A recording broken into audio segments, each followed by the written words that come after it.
Hello everyone, welcome back to the channel. Tonight we aren't just telling a history story, we are going to step into a different world. We are going to travel back to the 1930s, to the smoky, dangerous streets of New York City, to meet a woman whose quiet power changed everything. So, if you're ready, I invite you to just settle into a moment of quiet reflection. We're going to be turning our attention back to the intense, yet often overlooked atmosphere of New York City in the 1930s. It was a time of immense volatility where the social stakes were constantly elevated and where the battles for profound systemic change were often fought in methodical, quiet ways that history tends to forget. The mission for this deep dive is dedicated to truly knowing and understanding the life and the utterly profound, understated influence of Eunice Hunton Carter. She was a Black woman lawyer whose precision, whose calm and almost surgical legal work dismantled one of the most powerful criminal organizations the United States had ever seen. We're going to explore how she accomplished this monumental success, achieving a victory that was neither expected nor, frankly, welcomed by the establishment, all through a sheer, quiet strength of determination.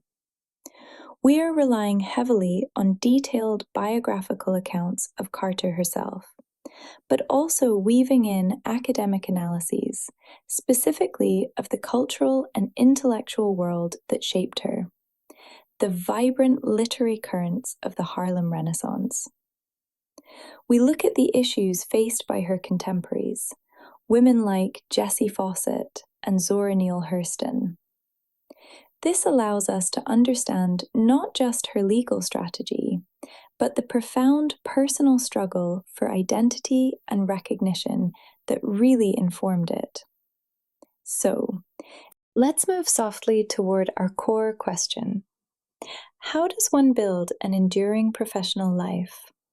And how does one reshape the world when you start from a position where success is neither culturally expected nor professionally welcomed? We will gently unspool the thread of her life, starting at the very foundations. Eunice Hunton Carter began her life on July 16, 1899, in Atlanta, Georgia. Her origins are crucial because they place her immediately within a powerful, globally aware tradition of Black education and activism. She was born into a family that truly understood the difference between just surviving and leading. Her parents were already highly prominent figures.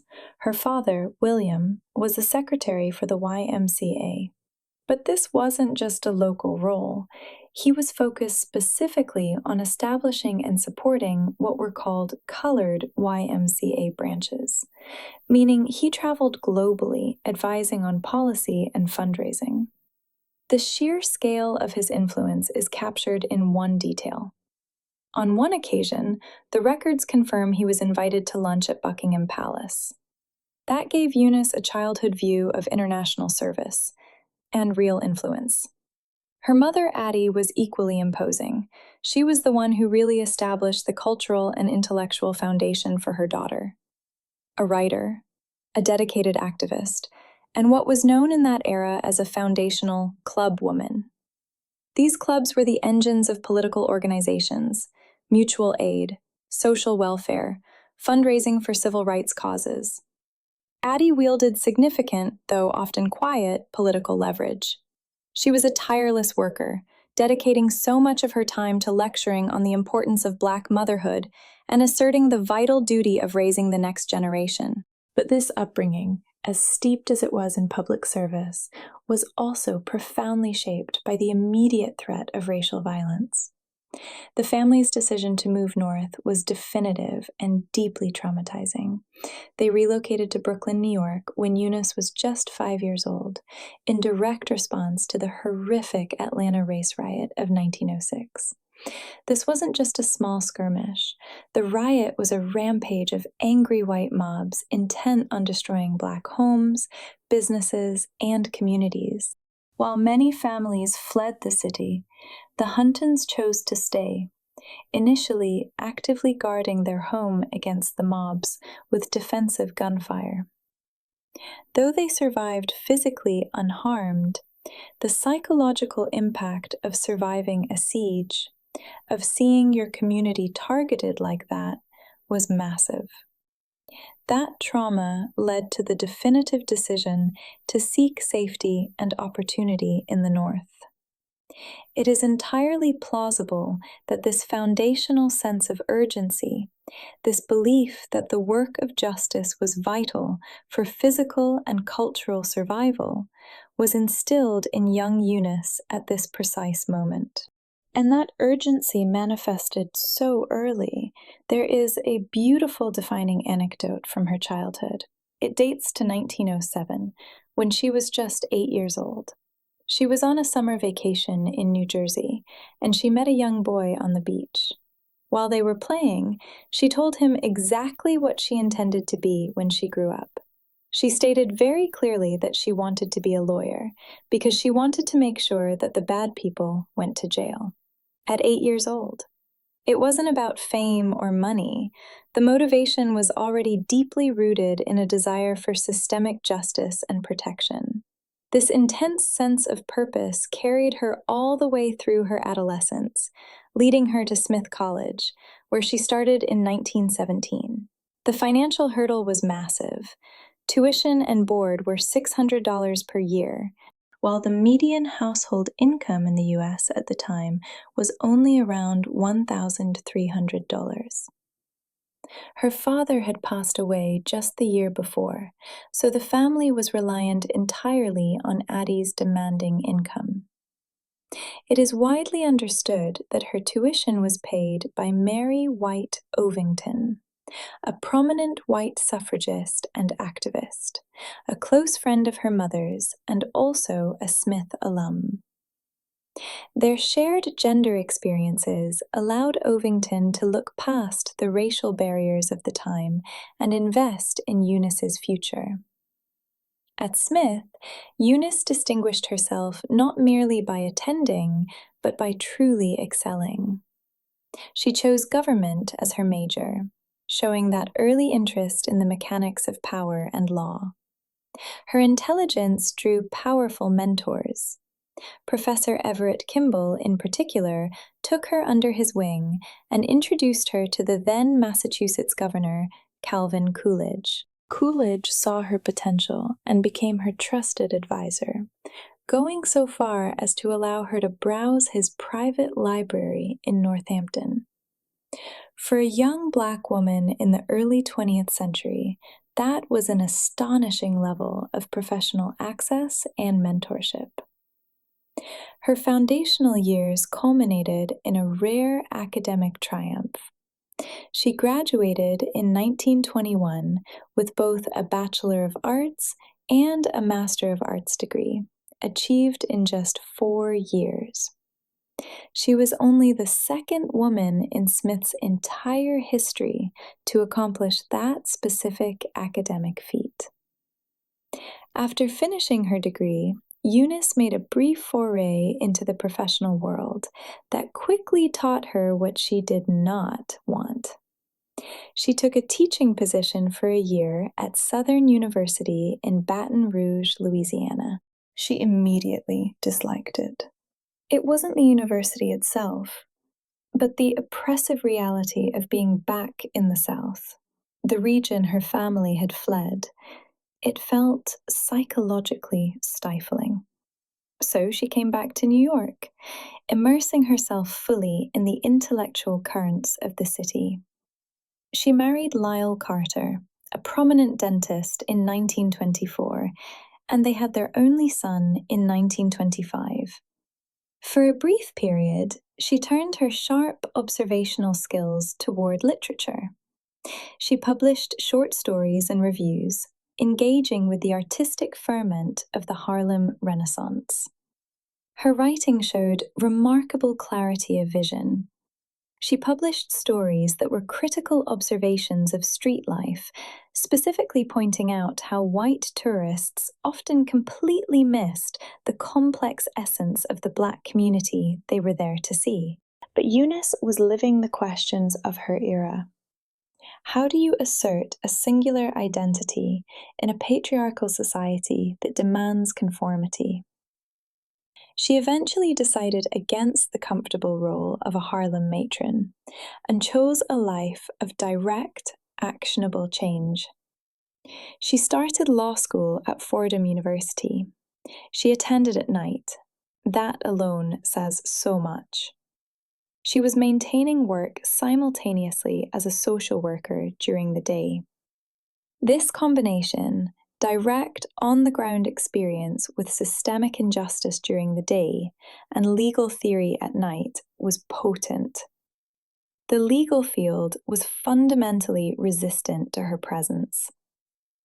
When Eunice was entering law school, the best estimates suggest there were only about 6 to 8 Black female lawyers in the entire country.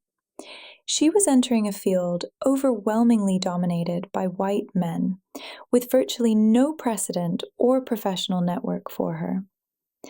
Despite the sheer tenacity required, Eunice Hunton Carter graduated and passed the New York State Bar in 1934. With that achievement, she became the first African American woman to pass the New York State Bar. She entered the profession in a city reeling from the Great Depression. It was an environment of economic devastation and profound criminal volatility. Harlem became the single most profitable territory for the mob in the entire city, fueled almost entirely by illegal operations like numbers running. That volatility finally erupted in 1935. A riot broke out, triggered by reports of police brutality against a young Black man. In response, Mayor LaGuardia acted decisively, appointing Eunice Carter as Secretary of the Commission on Conditions in Harlem. This thrust her directly into the spotlight.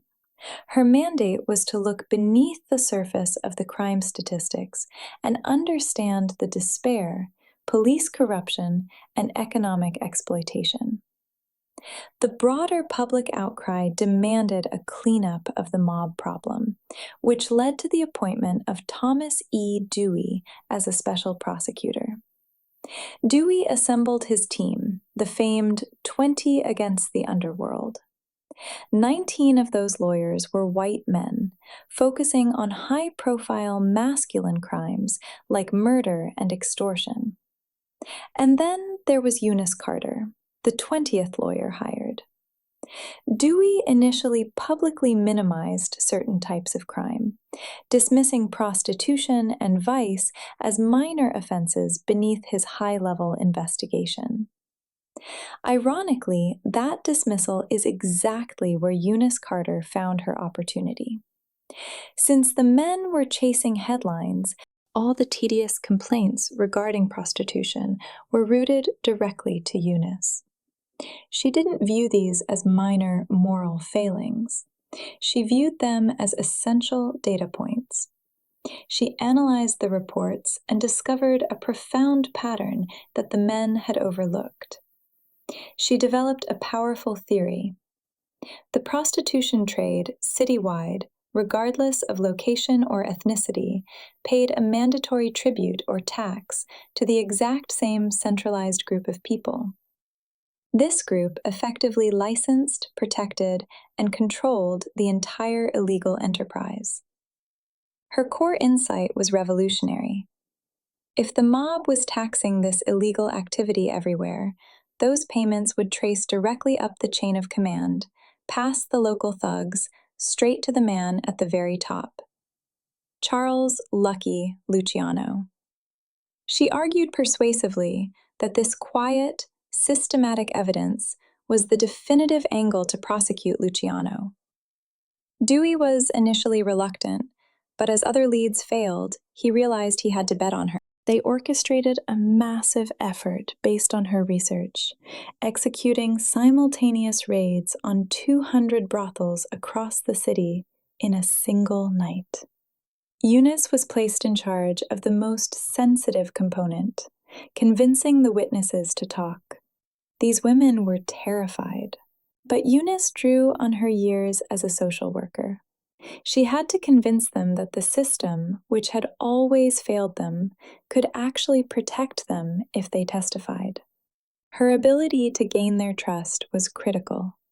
Ultimately, 3 sex workers were persuaded to provide the necessary, devastating testimony. Eunice Carter's strategy worked flawlessly. Lucky Luciano was arrested, tried, and convicted in 1936. The charge was not murder, but profiting from prostitution. This conviction constituted the largest organized crime prosecution in U.S. history up to that point. However, despite Eunice developing the legal theory, collecting the evidence, and managing the witnesses, the core of the case, the courtroom trial, was handled by Dewey and 3 other white men. Eunice's official role was relegated to behind-the-scenes management.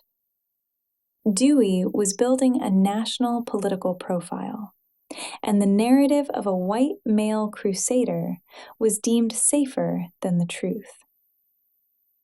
Dewey leveraged the victory to launch his political career.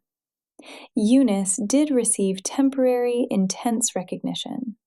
She was profiled in Life magazine and received awards. When Dewey was elected district attorney, he appointed her to run the Special Sessions Division, placing her in charge of high-volume misdemeanor crimes. For a Black woman in 1938, having direct supervisory power over white male lawyers in a major DA's office was unprecedented. But her rise plateaued. After Dewey left, his successor, Frank Hogan, systematically began to remove her from supervisory work. By the end of World War II, she felt professionally forgotten. The sources suggest her career was likely sabotaged by the political atmosphere surrounding her younger brother, Alphaeus Hunton. Alphaeus was an active and concealed member of the Communist Party, and his FBI file ran to over 700 pages. In the era of the Red Scare, the guilt by association was too high a risk for politicians to promote Eunice to a judgeship. Instead of retiring quietly, Eunice pivoted once more. She devoted the remaining decades of her life to international work. She attended the founding of the United Nations and served as a consultant to UNESCO. She became a respected global diplomat, arguing for human rights treaties and linking domestic civil rights struggles to global issues.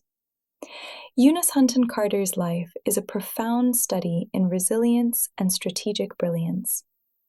She had to develop a hard shell, a necessary professional mechanism for control and survival. We saw that shell in action when she walked into court every day to supervise men who were expected to enforce her authority. It was a barrier she erected against a world that perpetually underestimated her. She asserted her individuality through an intensely lived life of public service and intellectual rigor. Her triumph wasn't loud. It was built on unnoticed detail, following the quiet thread of exploitation to reshape the world. And that is where we will leave Eunice's story for tonight. I find something so comforting in knowing that quiet determination can be just as powerful, if not more so, than the loudest voice in the room. I hope you found this deep dive relaxing, and maybe even a little inspiring. If you enjoyed our time together, please do leave a gentle comment below or a like. It really helps me know what stories you want to hear next. Thank you so much for listening. I'm wishing you a wonderful night and the sweetest of dreams. Good night.